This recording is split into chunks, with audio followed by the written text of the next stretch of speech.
So I think I need to substantiate something I said in the previous video. For example, I was saying I was quite surprised to see many people on the internet claiming to be awakened or to have realized non-duality, etc.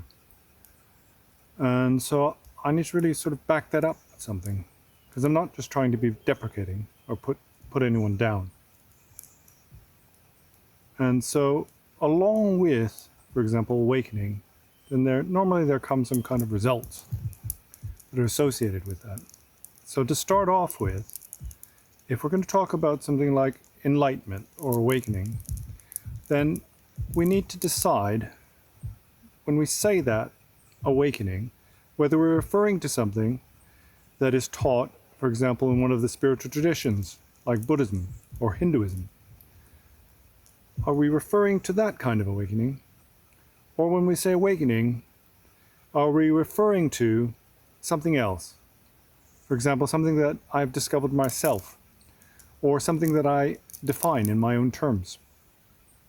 So of course, if when somebody says I am awakened, then they're just using that in their own terms. For example, I was addicted and then I got over my addiction, and that's my awakening. Well, that's fine. I mean, the Victorians used the term enlightened. They didn't mean the enlightenment of a Buddha. They were referring to something else. They were talking about the great age of reasoning, when there was this increase in discourse about science and philosophy and these sort of things. But I suspect that many people, when they say that they are awakened, that they really think they are awakened in the way that a spiritual master of the past had become awakened. And now, if we were to say that we were awakened like a Buddha, then naturally there should be some kind of results associated with that awakening. There should be some signs. Now, to start off with, very few people believe in these sort of miraculous stories that they find in old texts. So automatically they see that to be some kind of, analogy or metaphor, and not really to be the truth. That although they say the Buddha had miraculous powers, that was just something that the students at a later date kind of made up, or it became mythologized into the scriptures. But that Buddha was in some way just an ordinary person. I suspect many people believe that. But let's think about this idea of realizing non-duality. Let's forget about the scriptures, the stories of old Mahasiddhas who used to fly in the sky, who could walk on water, for example. I mean, they tell these stories in Christianity as well, don't they? Let's just think about this idea of realizing non-duality. Now, non-duality means that there is no percept and perceiver. There is no subject-object dichotomy. So logically, if somebody has realized non-duality, then for them, everything that appears is not contained within this dichotomy. So it's not like I perceive a tree or I perceive a cat. And it's beyond that. It is also beyond the thought that there is only mind, or that there is, these are projections of mind. The idea that something is a projection of mind is still a dualistic thought. So if you yourself feel that you've achieved non-duality, then it's very easy for you to check whether or not that you've realized this or not. Because for you, there will be no outer appearances that are separate from yourself. There's no subject-object, right? So if there's a car rushing at you down the street, that car will not be perceived as anything separate from yourself. But there's no duality, there's no car, there's no rushing. Rushing itself involves duality. Perception involves duality. If you yourself believe you have achieved or realized non-duality, then honestly, would you need to look both ways before crossing the street? Also, would you need to ask another a question?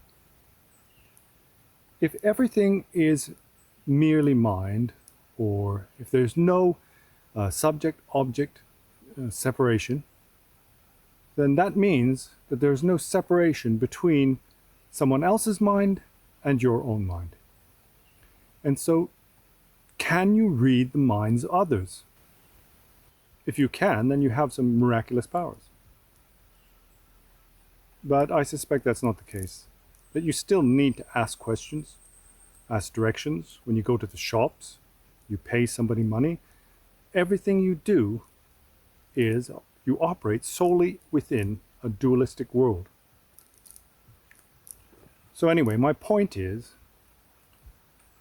what benefit is there in pretending to have realized non-duality? So if we're not talking about awakening, non-duality, non-separation, non-thought, as it's taught in the Buddhist scriptures, well, in general then, there are two types of meditation. There's what we call shamatha, and there's vipassana.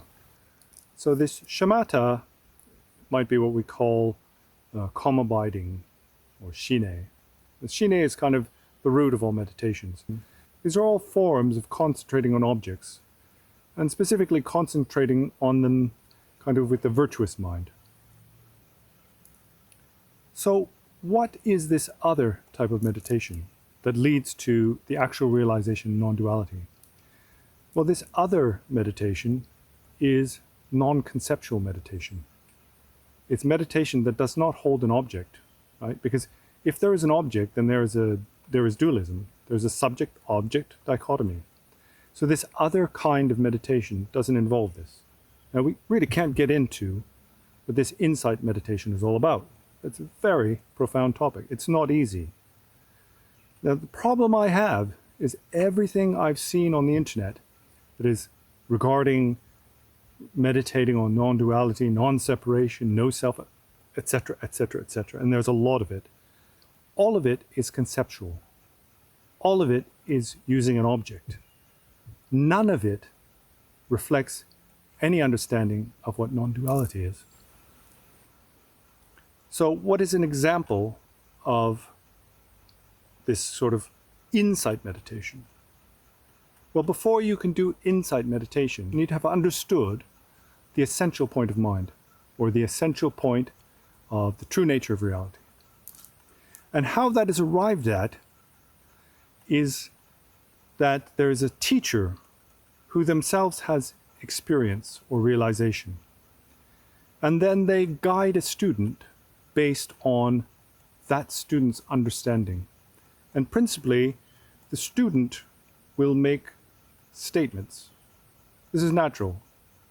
There is a teacher-student relationship, and the student will make statements. For example, today, I can't meditate. I have too many thoughts. And then the teacher will analyze what they've said. And for example, will say, you have too many thoughts? Well, how many thoughts do you have? So the teacher isn't asking the student to meditate on there are no thoughts, there is no self. The teacher is inquiring about the student's preconceptions or conceptual fallacies. And then by, for example, pointing out a contradiction in that student's understanding, the student then will progress closer to this non-conceptual wisdom.